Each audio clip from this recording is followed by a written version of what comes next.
about sustainable success, right?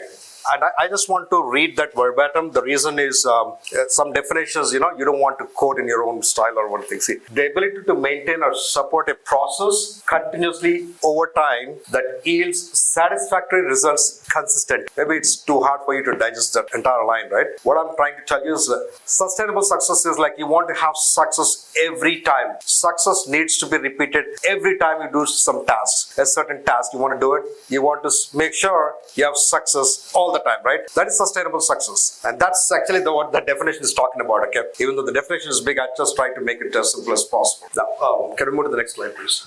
This happened in Europe in the 12th century AD. You see that lady right there?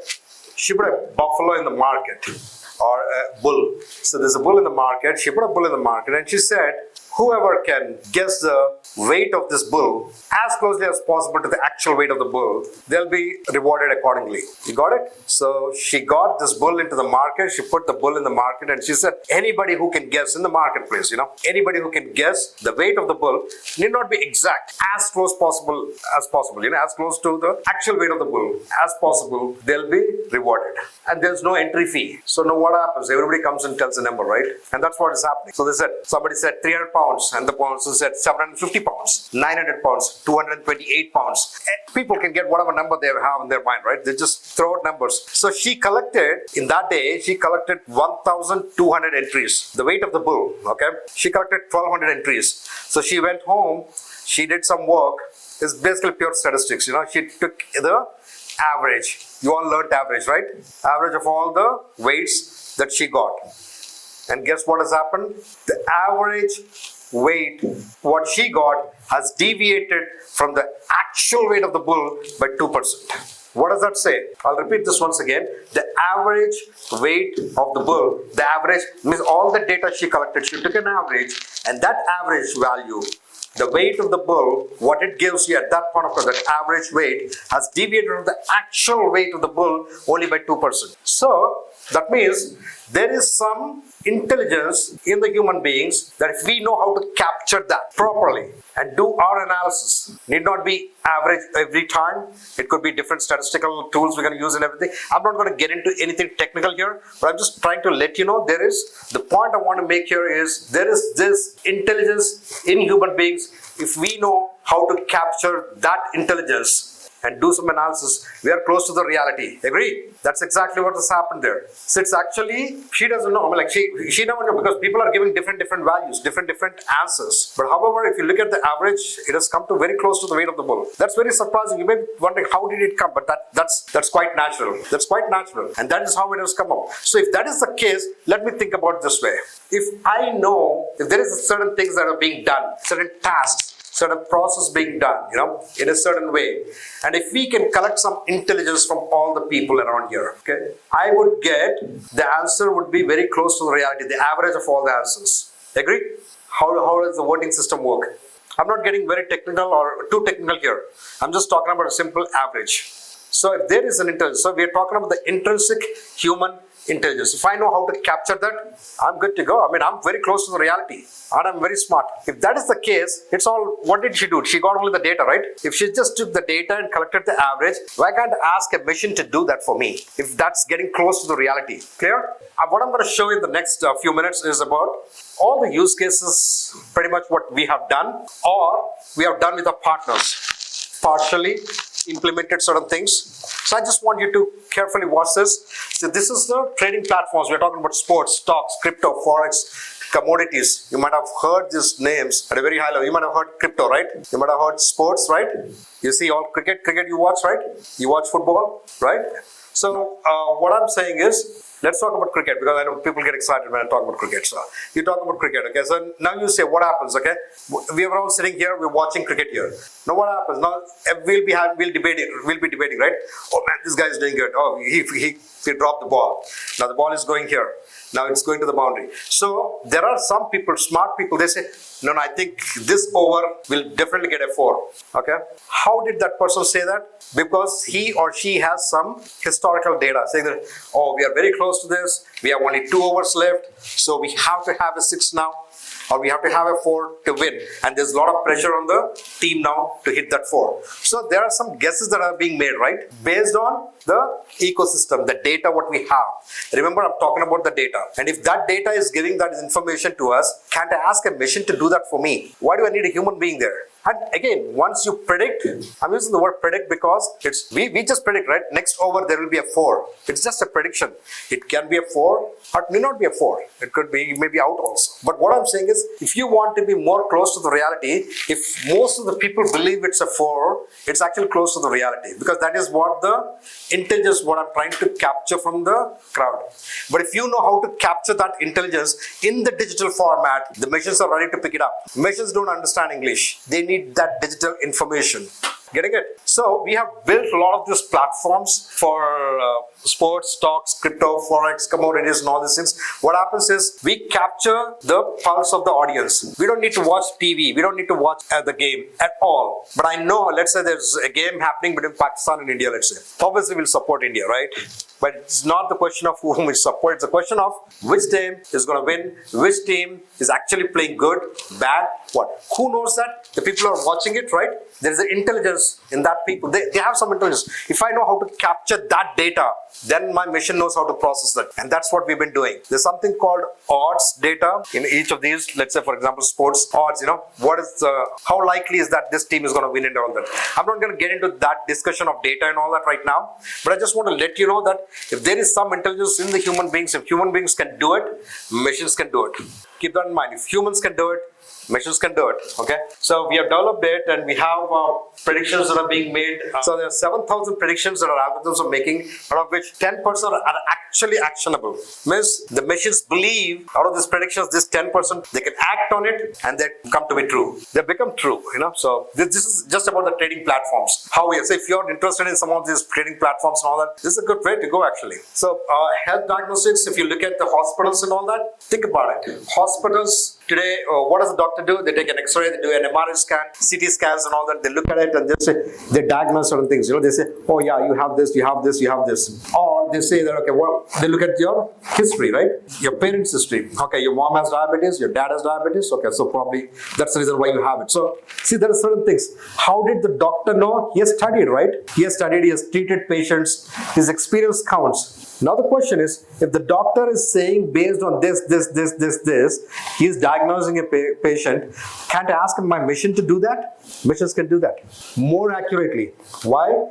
Because doctor can remember few things. In his experience or her experience, he or she can remember only few things about how to treat a patient or what he or she has experienced with certain symptoms for a particular patient in the past. But if I give similar data to the machine can analyze data very quickly, look at it, and they can tell you very quickly what kind of problems this person may have, is having, or what's going to happen to that person in the next few years or whatever.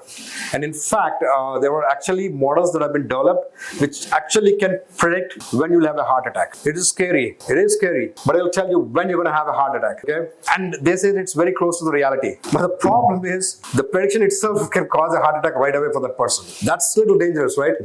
So they have not actually implemented this, but these models are already there. Based on the history, based on the lifestyle of that person, based on the hereditary, if it's hereditary or whatever, all those parameters, machine looks into all that and makes a prediction. Just like the way doctor says that, okay, this. And doctor, because human beings have emotions, right? Doctor won't tell you, oh, tomorrow you're going to die with a heart attack. He won't tell you that. What he will probably tell you is like, yeah, you got to be careful. Heart attack is very likely. I want you to do this, and the machines doesn't know that. Machines will directly tell you tomorrow, probably in the next 24 hours, you may have a heart attack. That's not good. So anyway, so those models were already there in the market actually, but they're not using it because government also doesn't want them to use the machine learning models, especially when it comes to lives, people's lives and all that. They don't use it. However, they actually use it to assess the doctors. Okay. This is a very, very interesting topic to us, and we have done a lot of work on this. This is a digital forensics. We are talking about, we are always covered with a lot of data around us, right? Every person here, I'm sure all of you are using at least WhatsApp or Facebook or, I don't know, Instagram. different social media, right? You're always on that. Most of you guys are already, I'm sure you are. Okay. You may agree, you may not agree, but I'm sure you are there on that. So what happens, there's a lot of data we produce and there's a lot of data that's coming out from us all the time. And remember, there's somebody who's capturing that data. So you may not even know, but we're just throwing out data. Unknowingly, we are throwing out a lot of data. And so what happens, here I'm talking about the forensics, digital forensics. Forensics has been there for a long time. Police and all that, what they do, they go to the crime scene, collect all the evidence, right? All the evidence they collect, then what they do is they try to stitch or knit the entire case. They try to knit the entire case. What happened? Who has come here? What time?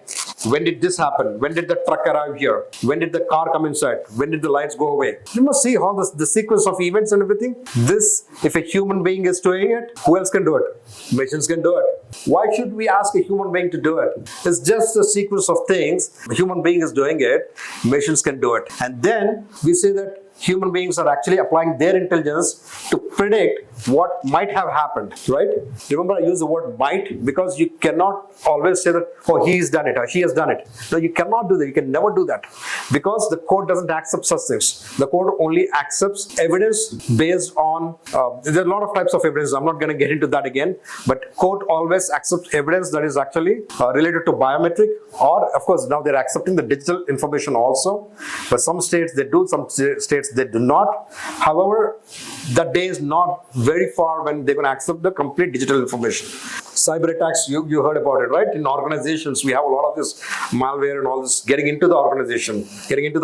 And actually, once you have virus or attacks happening, hackers getting into the organization, destroys your data and everything, which is all a lot of IP, right? We can't afford to get our data destroyed in an organization. So how are you going to stop it? Every second, there are millions of signals being generated, out of which most of them are probably very good.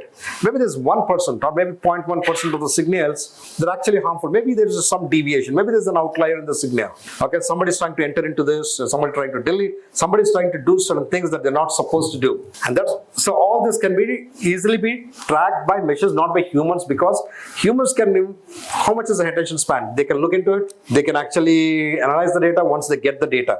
But when the thing is happening, we really want information out of it. That's where we talk about machines doing it. Machines can analyze millions of records in a split of a second. So before even the event happening, before even something bad happening, machines can actually get you out some good information to you where you can quickly act on it. Besides what I do, I also have a passion for movies. So I see the smile on your face when I say movies. So we do some movies and all that. And this is immortal. You know what immortal is, right? What is immortal? Yeah, they don't die, right? So let's say we love some of these actors, right? Some of these actors, or suddenly they die, something happened, See, what I'm saying is we do a 360-degree profiling of the actor. So this actor is there, I want to do a 360-degree profiling, front, left, right, back, all directions.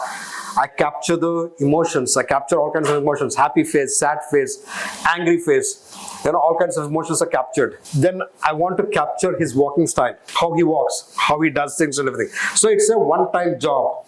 The cameras capture it. Why I'm talking about cameras? Once we see that, let's say the person is no more, let's say. Even then, you can think about, oh, this actor was great, okay? I like his walking style. He does this, then he jumps from there, he kills the villain. All those things comes to our mind, right? Immortal actor is like, there's no death. These actors don't die because they're captured. And I'm not talking about computer graphics. Computer graphics is different. Here, AI generates this. So if you want this actor to jump one building to another building, AI can do that.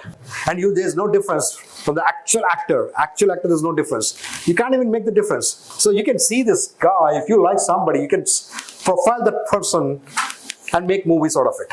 So I won't take much time because I'm just showing these use cases because this is so important and because any of you can get into any of these domains, different domains and all that. Natural language processing is like when you talk, see, I'll say this, okay? I'll say a couple of sentences. You judge me what I'm saying, okay? I like to eat an apple every day. Sentence number 1, I repeat, I like to eat an apple every day. Sentence number 2, I lost $20 in Apple yesterday. Sentence number 2, I lost $20 in Apple yesterday. What is the difference between these two? Exactly. First one is a fruit, right? First one is a fruit. Apple is a fruit. The second one, Apple is a company. So you might have invested there and you lost $20 yesterday, right? So you as a human being, you're judged using your intelligence, saying the first one is an Apple, the second one is a company, right? When you can do that, machines can do it. Believe me, machines can do it. So that means there's a context-based information the machine is going to grab. Getting it? Because machines try to correlate that apple, the first apple with eat. I like to eat an apple every day, right? Machines try to correlate this and say, oh, it's a fruit. Machines know that that's a fruit and this is a company. But we have to train the machine. Just like the way you train kids on new things, that's the way you need to train the machine. Once you train the machine, you're good to go on that. This is basically object recognition. We're talking about we recognize every object. That means, how do I know? How do you tell?